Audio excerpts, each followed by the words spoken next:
Quantum science is exploding in the 21st century. Whether it's researchers redesigning the atom, applying it to a revolution in quantum computing, or even developing real-life superpowers via subatomic means, it's clear that quantum physics and mechanics are now a guiding light to lead humanity into the future. In this video, we'll take a closer look at the incredible history that's taken us to this point. We'll also explore the mind-bending wider theory of the microverse and its potential applications, including for time travel, that could really change the world. And finally, we'll imagine what life might actually be like if we ever move into the quantum realm ourselves. This is Unveiled, and today we're answering the extraordinary question, is quantum science about to change everything? Do you need the big questions answered? Are you constantly curious? Then why not subscribe to Unveiled for more clips like this one, and ring the bell for more thought-provoking content. Everything is made of atoms. It's something that we all know within ourselves, but it perhaps isn't something that we really stop to think about very often. And it's certainly a tricky concept to wrap our minds around, that everything everywhere has an atomic structure that we can't actually see, but that's also vital and fundamental to that thing's very existence. How then, with seemingly nothing to go on, did the first formulators of the atom come to that particular conclusion?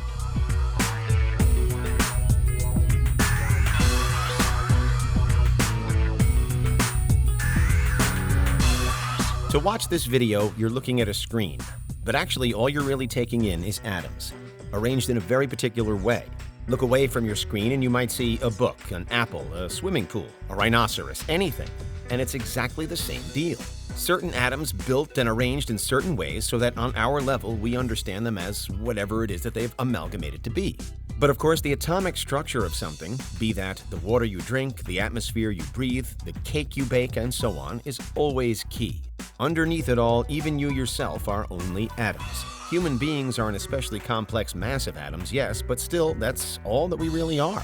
In the old days, stereotypically wise figures might have dabbled in alchemy. In short, alchemy was like an attempt to try to control atoms even before the discovery of them, and mostly to try to turn one thing into something else. Usually gold, but that's besides the point. Because today, broadly, we know that same pursuit, that same attempted mixing up of materials as chemistry. And in the modern world, we really can break down all or most materials into their fundamental parts, and even in some cases, we can rearrange them. Again, it's merely a case of having the right atomic knowledge, no alchemy needed. But still, we've only had this level of knowledge for the past century or so, and it's been a long time coming. Theories on a base level of matter do date back far earlier, to the times of ancient Greece, and particularly to one 5th century BCE philosopher, Democritus. He wrestled with an idea. If you have something and cut it in half, and then half again, and then again, and again, and again, indefinitely, would you eventually reach a point where what was left could no longer be cut? Would you eventually reach a kind of starting point for matter, a base unit, below which it was impossible to go? This hypothesized unit was then labeled an atom, with the word deriving from the Greek atomos, which means uncuttable or indivisible. However, from there, this really revolutionary idea was effectively shelved for a couple of thousand years. It's not until the early 1800s that atomic theory properly takes hold again, thanks mostly to one John Dalton. His most famous contribution to science is the law of multiple proportions, otherwise known as Dalton's law, first put forward in 1804. Through it, Dalton realized that the masses of simple chemical compounds could always be reduced back down into ratios with small whole numbers. More simply, Dalton was able to show that whenever, say, oxygen were present, it was possible to calculate how many parts or units of oxygen there were based on mass. The structure of a compound, although far too small to be seen, could always be determined. The difference between, for example, carbon monoxide and carbon dioxide could now be explained. Dalton didn't have it all correct from the beginning, though. At this stage, it was still thought that there was nothing smaller than the atom. But we now know that that's wrong. We know, for instance, that an atomic nucleus is made up of protons, neutrons, and electrons, subatomic objects that further serve to differentiate one element from the next.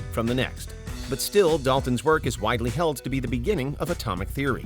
He picked up from where the ancient philosophers left off, and built a base from which emerging physicists could work and experiment in the 19th and 20th centuries. Unsurprisingly, and almost exactly 100 years after Dalton's law was introduced, Albert Einstein enters the fray.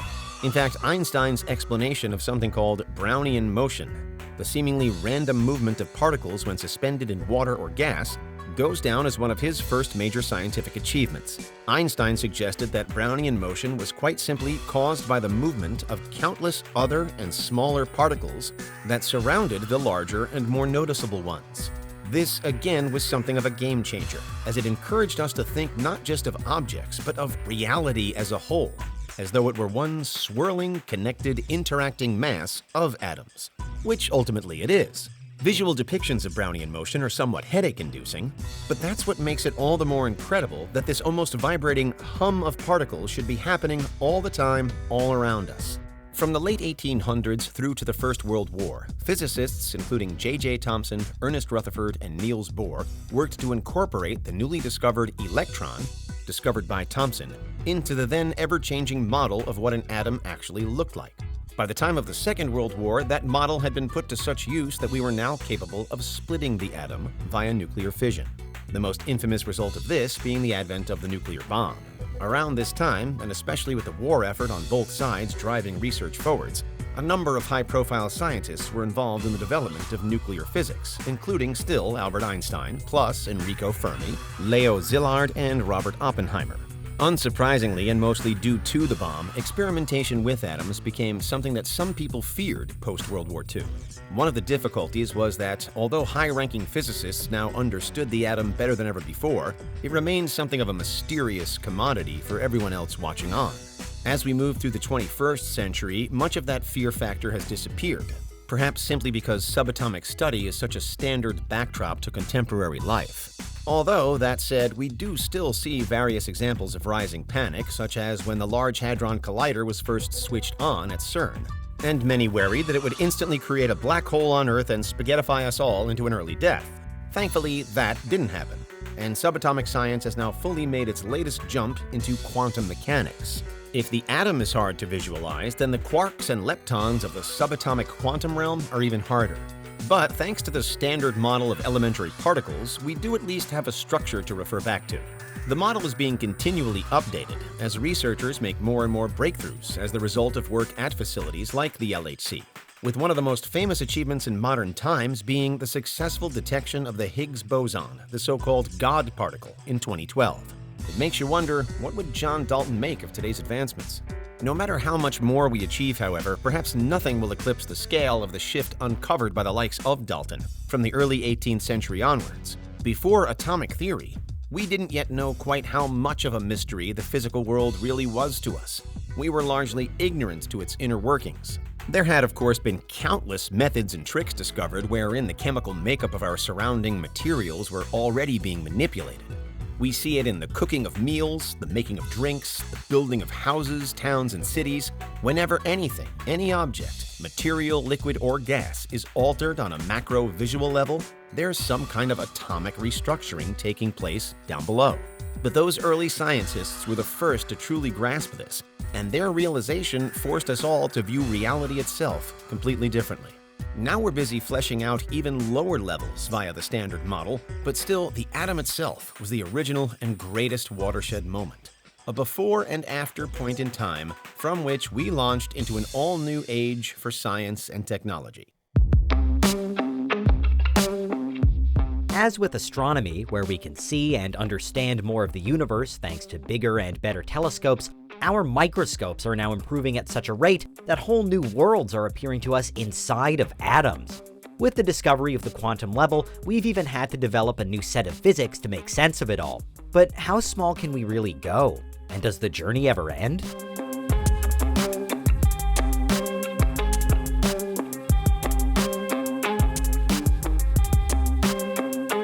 Simply put, the microverse is the idea that there are other planes, other universes existing at the micro level within our own universe. If we zoom in on a particular molecule, we can go close enough to see the atoms that make it up, with scientists once believing that that was it. Atoms were the smallest possible parts of nature. We now know that if we go further, we see the nucleus of that atom. Further still for the neutrons and protons that make up that nucleus. Here again was one time accepted as the end. the smallest we could possibly get. But we're now well aware that those neutrons and protons are also formed by other, smaller pieces, quarks held together by gluons. Thanks to relatively recent experiments, we also know that if you try to separate two quarks from each other, the energy it takes to do so can birth completely new quarks in the process, leading some to see the quantum level as limitless. Which brings us to the microverse theory, a kind of mirror image to the regular multiverse theory, which says that if you were to somehow reduce your own size infinitely, you'd eventually find yourself inside of an entire universe inside of an atom. The rule could hold true for every atom too, meaning that there are near infinite universes thriving at the micro level. Nowadays, it's a go-to theme for modern sci-fi and pop culture, featuring in the Marvel comics and on shows like Rick and Morty, where whole galaxies, planets, and perhaps even living beings could all exist within a particle. Thinking the other way, there's even the possibility that we ourselves exist inside what's little more than a single particle inside someone else's much larger universe. The microverse works twofold. You could go either up and up, expanding outwards, or down and down, reverting inwards. For some, it's absurd, and the idea definitely is hypothetical. But while it may seem impossible that so much matter could fit inside such a small point, consider that the universe isn't what it seems. All of the visible matter we can see only accounts for around 4% of our total universe. Atoms have a similar makeup. They're 99.9% empty space.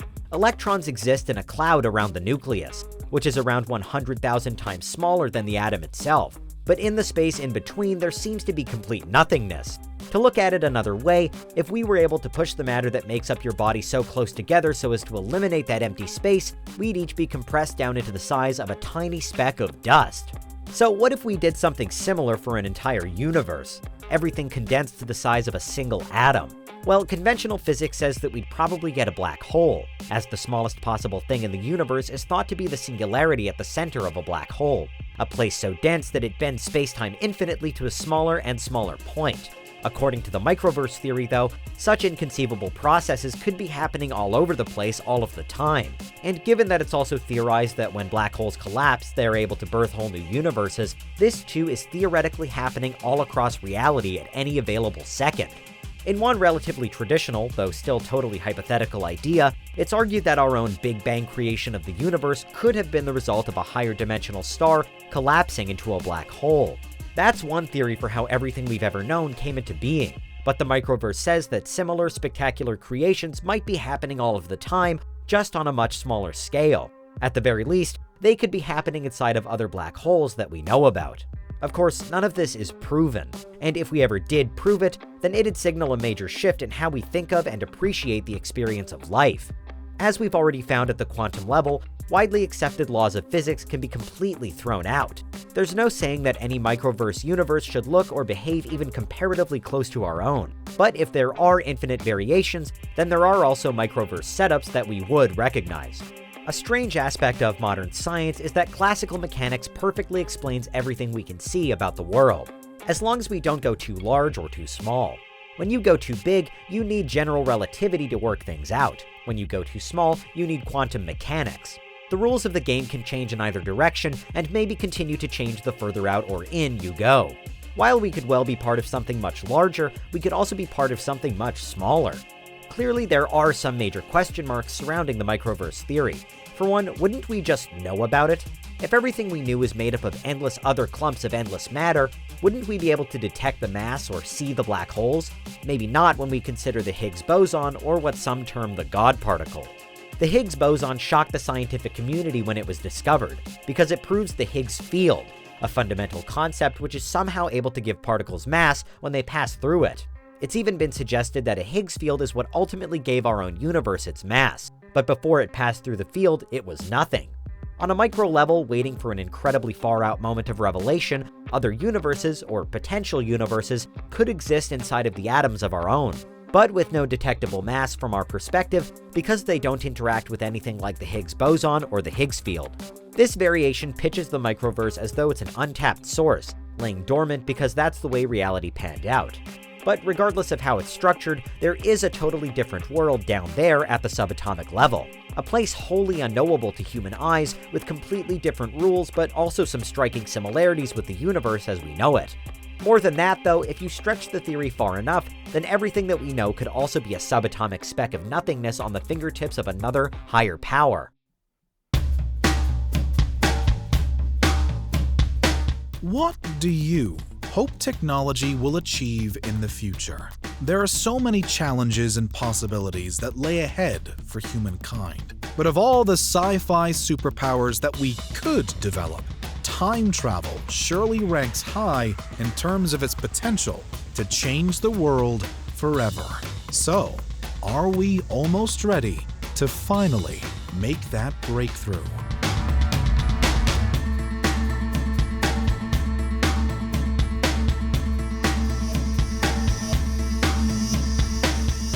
The debate surrounding time travel is as old as, well, time. For decades, even centuries, humanity has been considering whether it could ever be possible to move not only through our spatial plane, but also through a temporal one as well, more so than just into the future 1 second at a time. Rather, we're after true four-dimensional living, where the past is never truly over, and the future is always worth a visit. The flux capacitors of Hollywood films have certainly inspired imaginations over the years, with the quest for time travel almost inevitably bleeding over into the race to achieve faster-than-light movement. But now, with arguably a new age of technological exploration only just beginning, have we finally found the key to open this particular door? Theories surrounding quantum physics are hardly new news in themselves. For much of the 20th century, scientists were busily getting to grips with the subatomic realm, describing atoms, splitting atoms, and discovering all of the even smaller parts that make even the atoms themselves look like vast and complicated structures. Today, the quanta, the tiniest packets of reality, are reasonably well known. And though the standard model remains an incomplete and ever-evolving concept, we are now putting it to practical use in the here and now macro world with quantum computing. This is something we've covered in previous videos, but to recap briefly, because it could actually be crucial to the question of time travel specifically. While traditional computers carry standard binary bits of information understood as ones and zeros, the quantum bits, or qubits in quantum computers, can be either a 1 or a 0. This freedom dramatically expands the processing power they offer, and it's here where the genuine possibility for time travel comes in, because some believe that quantum computing will actually be powerful enough to bend and break the rules of time. We already know that at the quantum level, the laws of physics somewhat fall apart. Quantum entanglement enables apparent speed of light travel. Quantum data can easily move between wave and particle states. Quantum superposition enables chunks of subatomic information to apparently be in two places at once. We know that all of that's already true. So, next stop, traveling back into the past. And multiple experiments seemingly have already shown that it is possible. Perhaps the first murmurings of quantum time travel came in March 2019, when details emerged of a multi-authored paper from an international team based in Russia, the US, and Switzerland. According to a report from the Moscow Institute of Physics and Technology, or MIPT, physicists were able to reverse time using a quantum computer. To set the scene, the MIPT explains how an isolated electron in a vacuum of interstellar space, i.e., how the tiniest bit of reality in the least chaotic conditions in the universe could theoretically be smeared between the present and the past for a tiny fraction of a second. It's suggested that a random fluctuation in the cosmic microwave background radiation, or CMB, might achieve this, although the chances of it happening are extremely, extremely low. As the MIPT puts it, Even if you spend entire lifetimes of the universe again, watching 10 billion plus electrons for every second of that existence, then you'd only see an electron smear back in time once, and only for much less than a second when it did so. Scientists are patient people, but they're not that patient. So the team set about applying what they knew to a quantum computing exercise, hoping to crunch those incredible odds all the way down so they could eventually reverse time on demand. And to some extent, they succeeded. Using a relatively simple 2-qubit setup, they were able to set those qubits into life before effectively pausing them and sending them back to where they came from, back in time. All the information within effectively untouched, and order seemingly restored out of growing chaos. With the 2-qubit computer, the team was successful 85% of the time. When they added a 3rd qubit, that rate dropped to 50% of the time, and were they to have added more, the rate would likely have continued to fall with every added complexity. But nevertheless, on some level, this could be described as real, true, observable, and possible backwards time travel.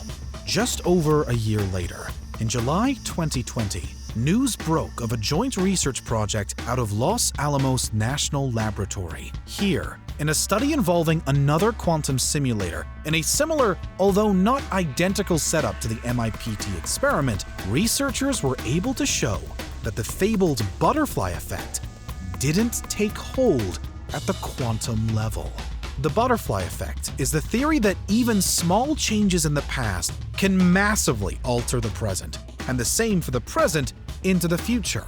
But when the Los Alamos team ran qubits through their quantum processor, again as through back into the past, but then altered them ever so slightly, it was found that very little effect was still noticeable when those qubits were brought back to the present. They hadn't carried the altered information through in any meaningful way.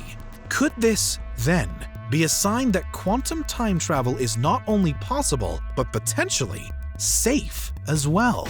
Finally, in late 2022, reports were that there had been 2 independent studies published within days of each other, both achieving a quantum time flip, specifically with photons, the subatomic particles of light. This time, it wasn't a quantum computer at the heart of the experiment, but a specifically structured crystal. Although it's claimed that there could be major implications for quantum computing in the future. In short, the studies passed split photons through the crystal, making use of quantum superposition, and upon measuring them afterwards, when they'd recombined, they found that while one split had continued along the expected arrow of time, the other had turned against it. At its heart, this could be seen as in direct defiance of the second law of thermodynamics and entropy, probably the trickiest barrier between us and time travel in general. Ordinarily, entropy says that everything is always moving from order towards disorder or chaos. It never goes the other way, which is essentially why we have the concept of time moving forwards in the first place. But here, with photons shot through a crystal, it would appear that actually, to some degree, physical matter and energy can move in the opposite direction, in an anti-direction. Although the fact that the photons are split is important.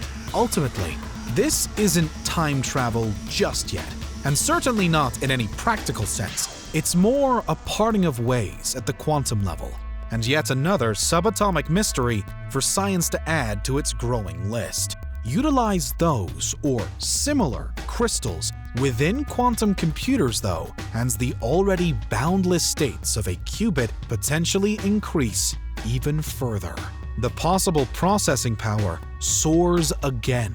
For now, with all 3 of these studies, we can't truly claim that time travel has been discovered via quantum computers. But could these projects yet prove to be the seeds for even greater ideas and breakthroughs. Today, we're smearing qubits back into their own past, recording how changes do and don't register, and sending split particles into a seemingly impossible realm. There's still a long way to go, and a major scaling up operation that needs to happen. But still, that's why quantum computers might one day, perhaps, make time travel possible. It's a popular theme in film and TV sci-fi, usually painted as some sort of psychedelic world. But is that how it really works? What's actually going on at the quantum level?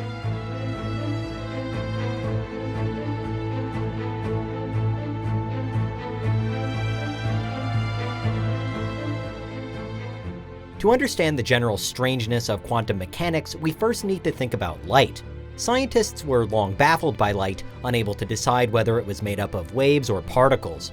Isaac Newton was one of the earliest to claim that light was made of particles, but countless others sought to prove that light had wave-like properties too, until Albert Einstein finally laid the matter to rest in the early 1900s, showing that light was both a wave spreading in all directions and a particle moving in one.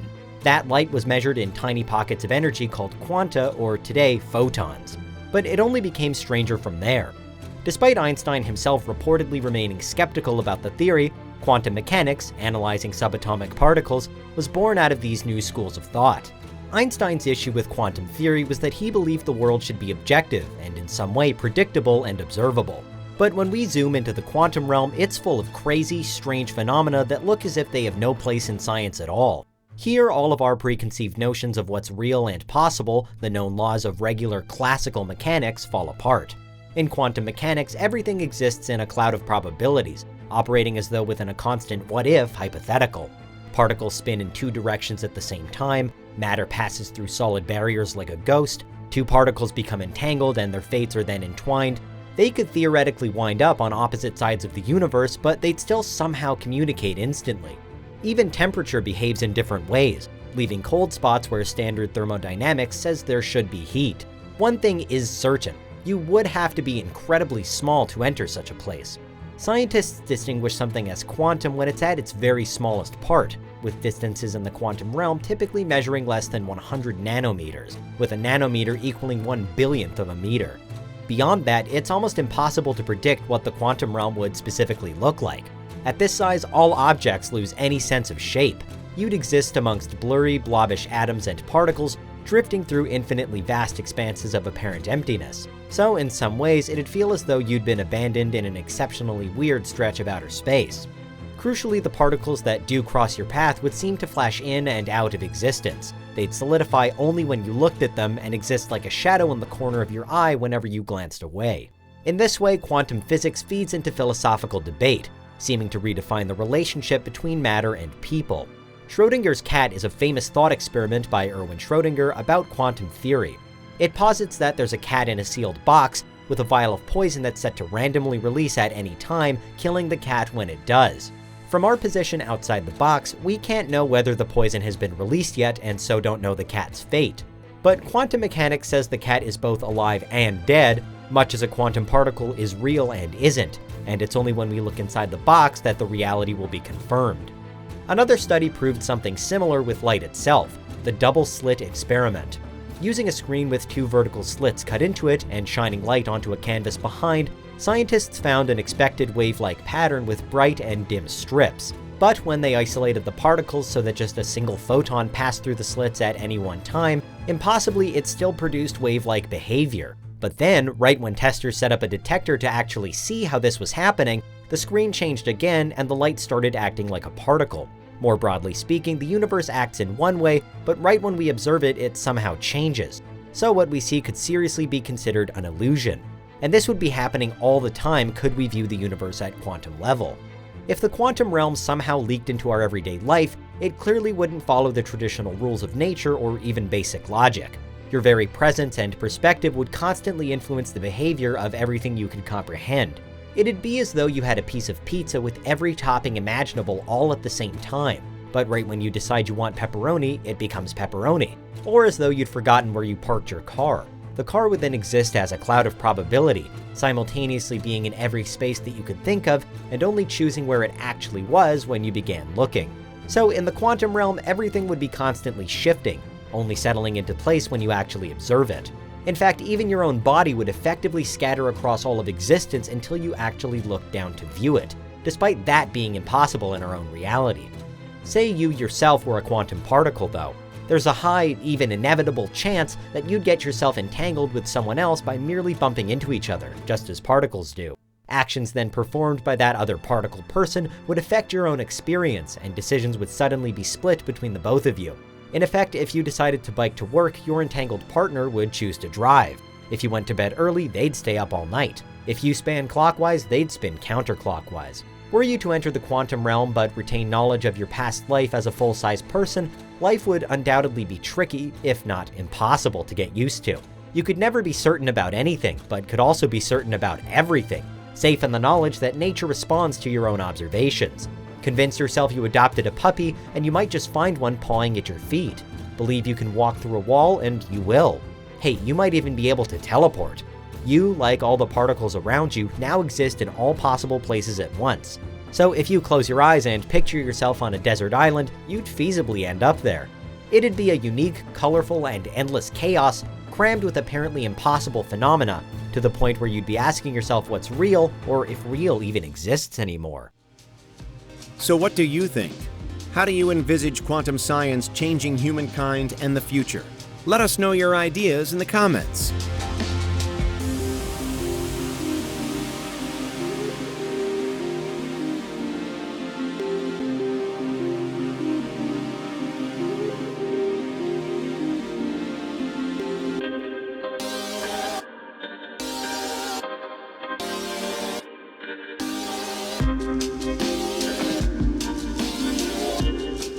For now, there are some major potential breakthroughs that are only just coming into view on this particular horizon.